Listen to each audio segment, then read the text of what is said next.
up front.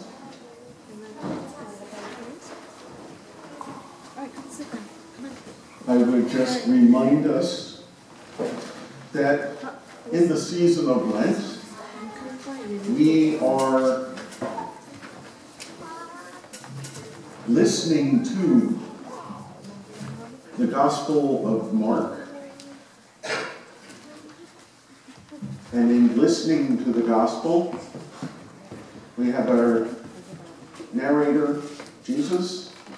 You get center seat here. So that we get to actually hear the Gospels as they were really intended to be. They are meant to be heard. So our time together in Lent is in listening to the Gospel of Mark. And this week we read together from Mark 4, verse 35 to chapter 6, the 6th verse. And the version we are using is from The Voice. The same evening, Jesus suggested they cross over to the other side of the lake.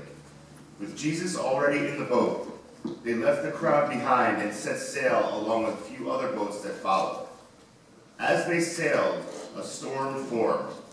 The winds whipped up huge waves that broke over the bow, filling the boat with so much water that even the experienced sailors among them were sure they were going to sink. Jesus was back in the stern of the boat, sound asleep on a cushion, when the disciples shook him awake.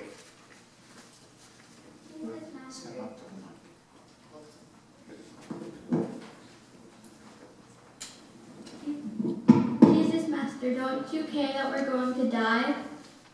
He got up, shouted words into the wind, and commanded the waves. That's enough! Be still! And immediately the wind died down to nothing. The waves stopped. How can you be so afraid? After all you've seen, where is your faith? The disciples were still afraid, slowly coming to grips with what they had seen.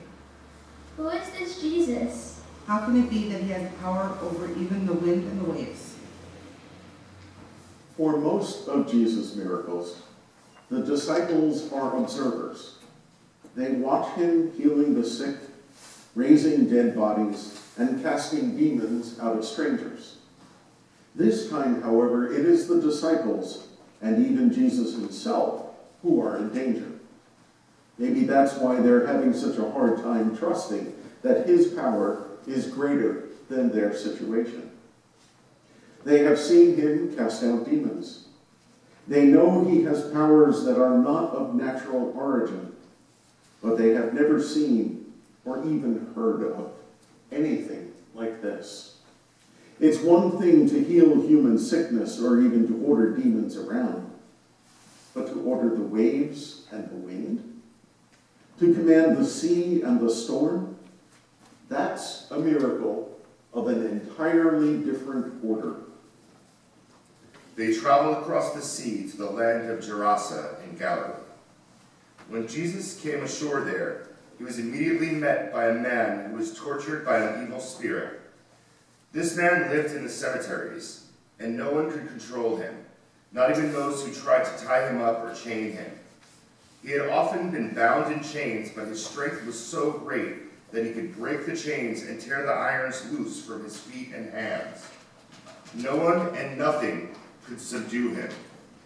Day and night, he lurked among the tombs or ran mad in the hills, and the darkness made him scream or cut himself with sharp-edged stones.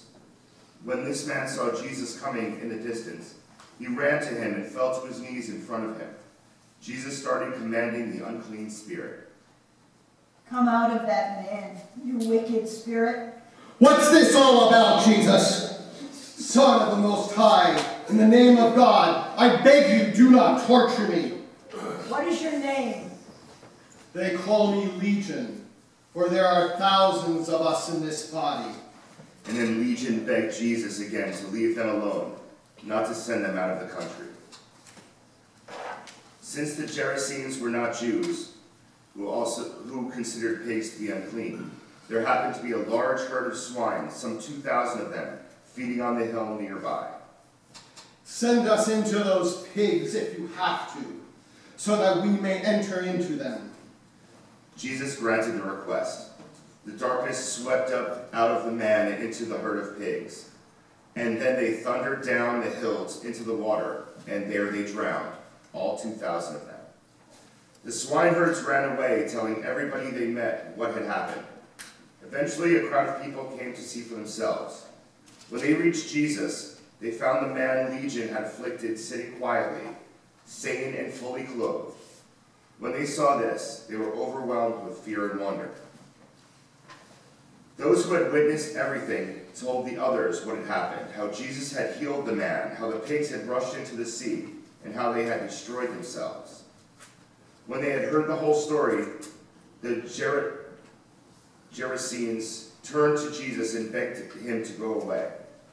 When Jesus climbed back into the boat, the cured demoniac asked if he could come and be with him, but Jesus said no.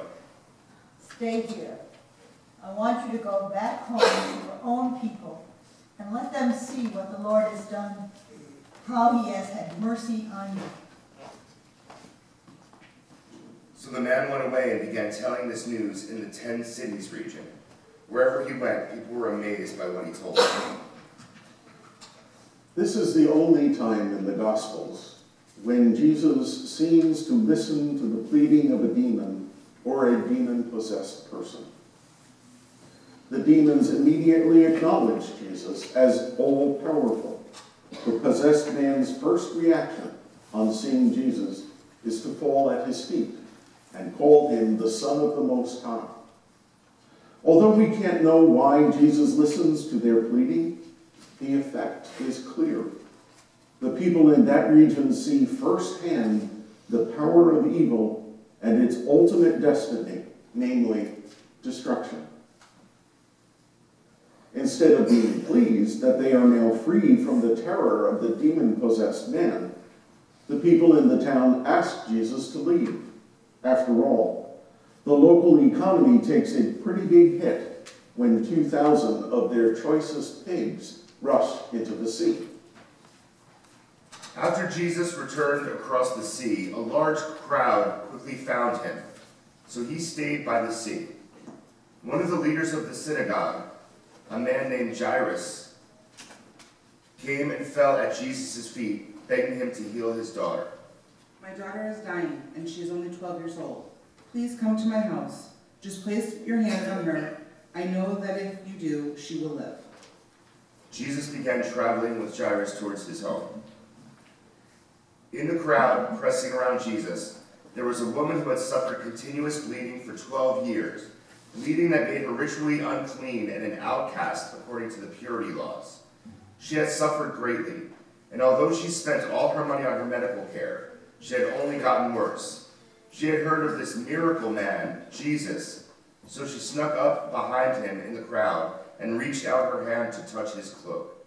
Even if all I touch are his clothes, I know I will be healed. As soon as her fingers brushed his cloak, the bleeding stopped. She could feel that she was whole again. Lots of people were pressed against Jesus at that moment, but he immediately felt her touch. He felt healing power flow out of him. He stopped. Everyone stopped. He looked around. Who just touched my robe? His disciples broke the uneasy silence. Jesus, the crowd is so thick that everyone is touching you. Why do you ask who touched me? But Jesus waited. His gaze swept across the crowd to see who had done it. At last, the woman, knowing he was talking about her, pushed forward and dropped to her knees. She was shaking with fear and amazement. I touched you. Then she told him the reason why. Jesus listened to her story. Daughter, you are well because you dared to believe. Go in peace and stay well. Jesus occasionally instigates his own miracles. He goes up to someone, such as a paralyzed man, and offers to heal him. More often, as in the case of Jairus' daughter, people come to Jesus and ask for healings. But the woman in this story is unique because she receives her healing without asking for it, simply by touching Jesus in faith. He is surrounded by crowds pressing in on every side, but Jesus feels that one person's touch is different in a way that only he can perceive. One woman is touching him deliberately in hope and faith, knowing he has the power to heal her. While he was speaking, some members of Jairus' household pushed through the crowd. Your daughter is dead. There is no need to drag the teacher any farther. Jesus overheard their words. Then he turned to look at Jairus. It's all right. Don't be afraid. Just believe. Jesus asked everyone but Peter, James, and John, James's brother, to remain outside when they reached Jairus' home. Inside the synagogue leader's house, the mourning had already begun, the weeping and wailing carried out into the street. Jesus and his 3 disciples went inside. Why are you making all this sorrowful noise? The child isn't dead. She's just sleeping. The mourners laughed a horrible, bitter laugh and went to their wailing. Jesus cleared the house so that only his 3 disciples, Jairus and Jairus' wife, were left inside with him. They all went to where the child lay. Then he took the child's hand. Little girl, it's time to wake up. Immediately, the 12-year-old girl opened her eyes, arose, and began to walk. Her parents could not believe their eyes. Don't tell anyone what you've just seen. Why don't you give her something to eat? I know she is hungry. Jesus at last arrives at the miracle he was asked to perform, the healing of Jairus' daughter. But he is too late. The girl is already dead. Although Jesus later raises other dead people back to life, up to this point he has not yet performed such a powerful miracle. No one has an inkling of his power over the forces of life and death. He allows only his closest disciples to see this first miracle of resurrection, and he urges everyone who sees it to keep it quiet. Nevertheless, it is this miracle, that first demonstrates to those who see it that he does indeed have power over death itself. Jesus went back into his own hometown where he had grown up, and his disciples followed him there. When the Sabbath came, he went into the synagogue in Nazareth and began to teach as he had done elsewhere. And many of those who heard him were astonished. Where did he gain this wisdom? And what are all these stories we've been hearing about the signs and healings he's performed? Where did he get that kind of power?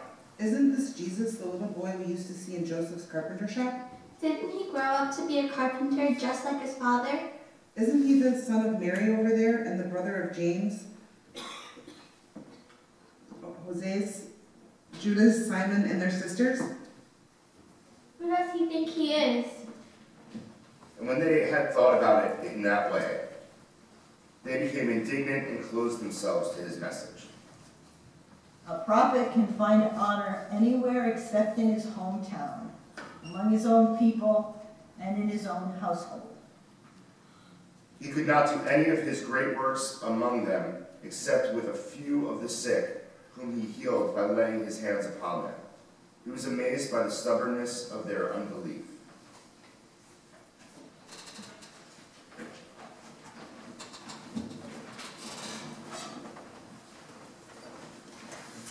Here ends our reading of the Gospel for this morning.